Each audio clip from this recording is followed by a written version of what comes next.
Әріптестер, көбіңіз видео жүктелмейді деп жатырсыздар. Жүктеледі видео. Ол үшін сіздер дұрыс баспай жатқан боларсыздар. Мен алдыңғы түсірген видеода жанында скачать дегеннің белгісі бар, стрелка бар еді, ал қазір ондай болмай тұр. 3-тоқсанда, мысалға сіздер мына сайтқа кіргеннен кейін, Елорда мектеп kz-ге кіргеннен кейін, тура сол видеодағыдай барлығын орындайсыздар. Видео ашылады. Ашылғаннан кейін қалай жүктеу керек екенін қазір көрсетемін. Әр тоқсанда негізі ауысып отырады екен. Мен алдыңғы 2-тоқсанда түсірген болатынмын ол видеоны, ал қазір 3-тоқсанда қалай жүктеу керек екенін көрсетіп өтемін.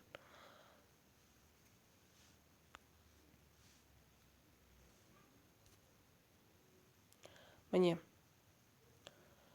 Бұл жерде мектепке дейінгі білім беру.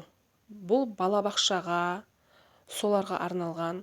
Екінші, жалпы орта білім беру, ол мектептегілерге, мына техникалық және кәсіптік білім беру деген, ол енді колледж, сондайларға. Қосымша білім беру, арнайы білім беру, ол мектепке қатысы жоқ. Енді мен жалпы білім беруге кіріп көрсетемін.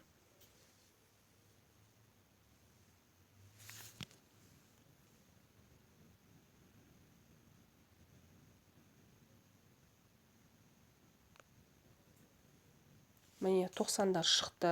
Жанына қарай жылжытсаңыз, бұны телефон арқылы жүктеуге болады. Компьютер, ноутбук керегі жоқ. Егер ол арқылы қолдансаңыздар да болады, маған бірақ телефон ыңғайлы.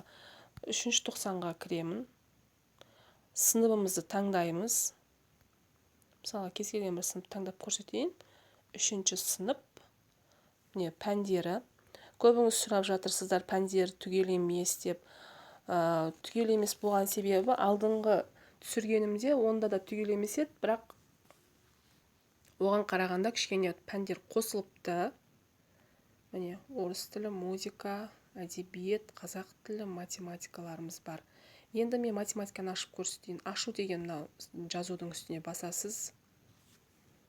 Міне, математикадан 3-ші бөлім, 3-тоқсандағы сабақ тақырыптары шығады.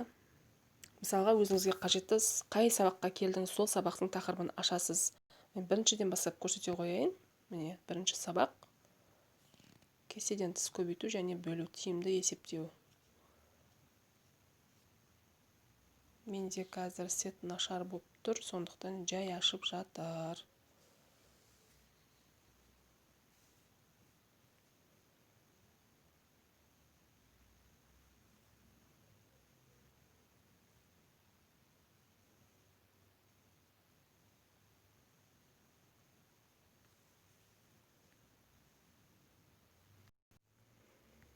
Міне, сабағымыз ашылды.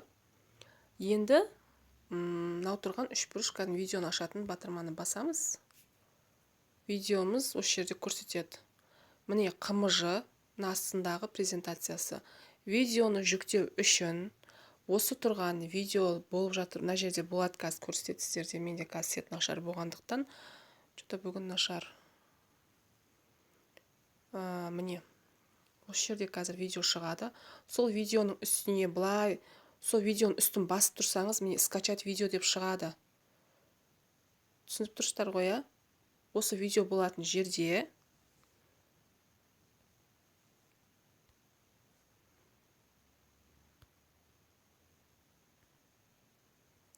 міне, мына жерде, мына видео болатын жерде скачать үстін басып тұрасыз, саусағыңызбен телефонда болсаңыз, былай үстін басып тұрсаңыз, экранда скачать видео деп шығады. Осыны бассаңыз, видео жүктеледі, видео жүктелмейді деп сіздер уайымдап жатырсыздар.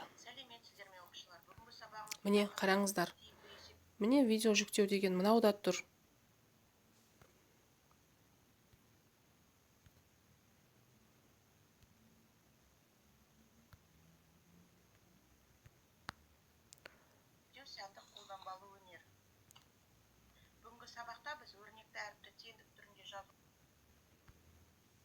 Көрдіңіздер ғой, а?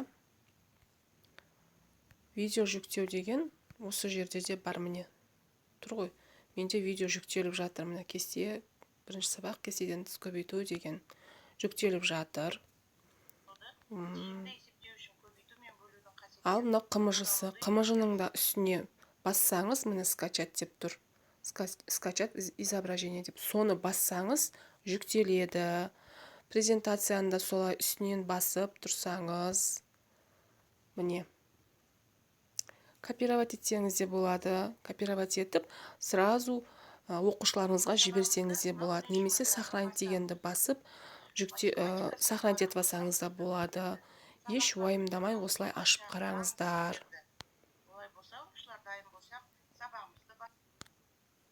Сіздерге түсінікті болды деп ойлаймын.